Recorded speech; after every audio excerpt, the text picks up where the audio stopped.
ఈ నెల 9వ తారీఖు నుంచి రాష్ట్ర ప్రభుత్వం చేపట్టిన మహాలక్ష్మి ఉచిత ప్రయాణం మహిళలకి, ఆడపిల్లలకి, అదేవిధంగా థర్డ్ జెండర్కి టీఎస్ఆర్టీసీ యాజమాన్యం చాలా సక్సెస్ఫుల్గా ఇంప్లిమెంట్ చేయడం జరుగుతుంది.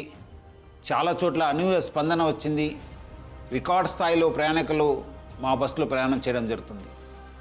బట్ ఈ ఒక పథకం ఇంప్లిమెంట్ చేయడంలో యాజమాన్యానికి, ముఖ్యంగా మన సిబ్బంది కూడా కొన్ని సమస్యలు తెలియెత్తుతున్నావు.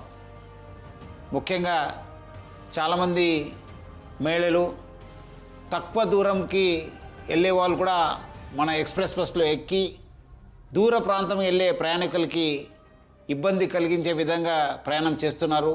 వాళ్ళందరికీ కూడా నా తరఫు నుంచి, యాజమాన్య తరఫు నుంచి కోరుతున్నాను, మీరు తక్కువ దూరంలో వెళ్ళే వాళ్ళు అయితే వెలుగు బస్సులో ప్రయాణించాలని చెప్పి నేను మరీ కోరుతున్నాను.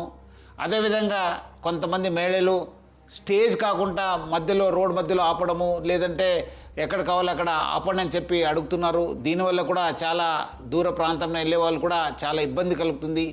స్టేజ్ దగ్గర మాత్రమే మా బస్సు ఆగడం జరుగుతుంది.